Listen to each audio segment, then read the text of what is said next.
接下来我们有请马丁·雅克先生发言，大家欢迎。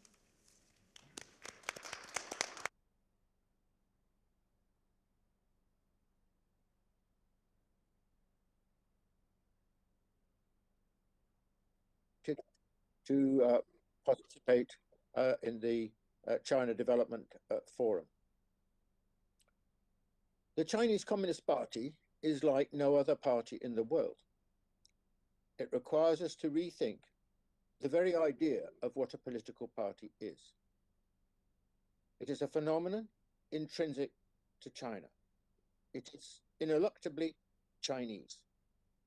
The CPC's extraordinary success is because it found a way during its 100-year history of combining a huge reforming capacity with a profound rootedness in Chinese society and culture.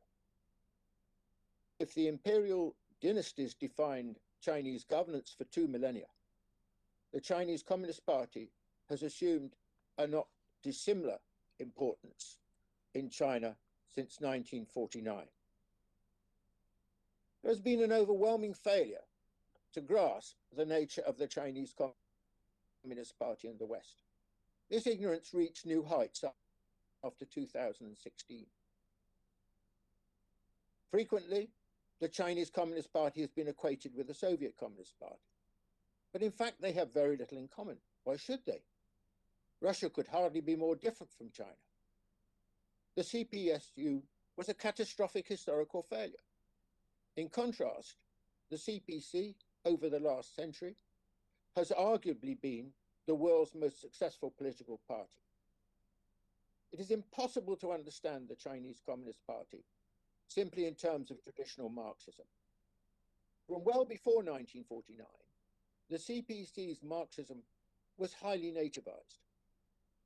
The CPC, furthermore, is rooted in and profoundly influenced by Confucianism. It might be described as a hybrid of Chinese Marxism and Confucianism. The CPC is shaped by and is as complex as Chinese civilization, which of course it is a product of. There is a profound belief in the West that a one-party system is unsustainable because it is incapable of reform. That is not borne out by the history of the CPC.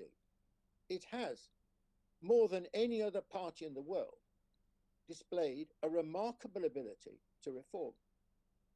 Perhaps the most dramatic illustration was the transition from Mao Zedong to Deng Xiaoping. Deng recognized that the Maoist system was stymied and introduced two fundamental reforms.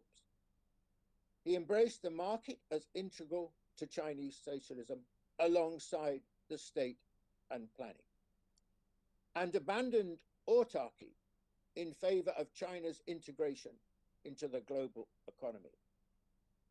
Such a profound shift could only be executed by a party possessed of huge self-confidence and with very deep roots in society. It is also a reminder of the essential pragmatism that informs the CPC.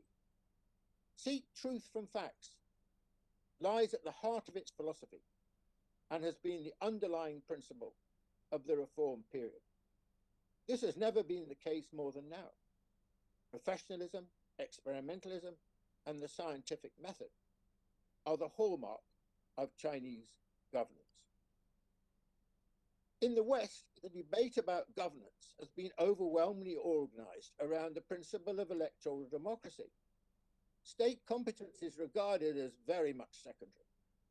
The opposite is true in China. State competence is primary. This is closely related to the importance attached to meritocracy, both now and historically. In order to rise to the highest level of the party, requires a very high level of education and the broadest experience of managing a modern society and economy. Two examples will suffice to illustrate the extraordinary competence of Chinese governance. First, China's economic rise over the last 40 years, as the previous America outlined, is the most remarkable economic transformation in modern history.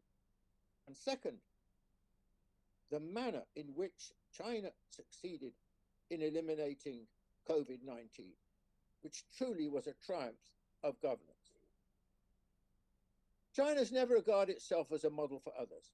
It has long recognized that its history, culture, and sheer size make it unique. China has never required or expected other countries to be like it.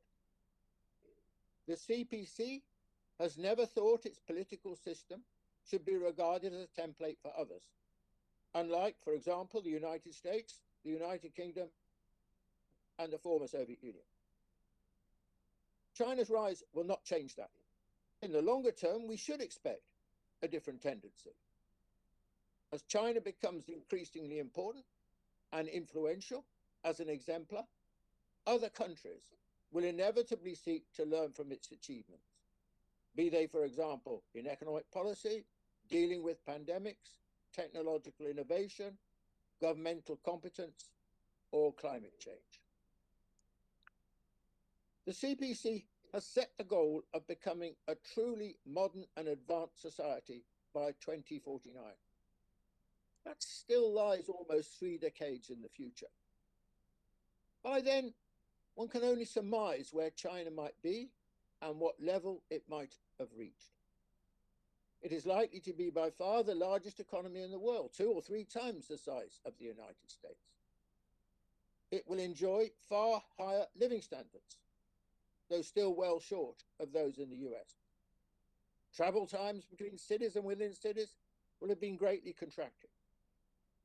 A large majority of the population will have been born since 2000, with no first-hand knowledge of when China was still poor and half the population lived in the countryside. In other words, with profoundly different expectations.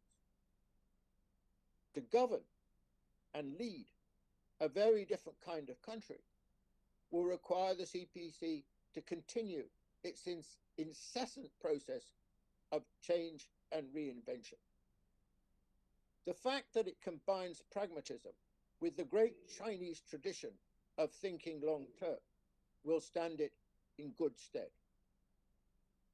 One thing is sure, based on its achievements, its capacity for governance, and its ability to change, the CPC will still be China's leader, architect, and mentor.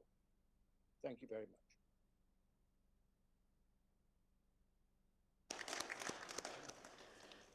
感谢马丁·雅克先生精彩的分享，从中国的治理能力和自我变革的能力，以及中国共产党取得非凡的成就，跟大家做了一个非常好的分享和交流。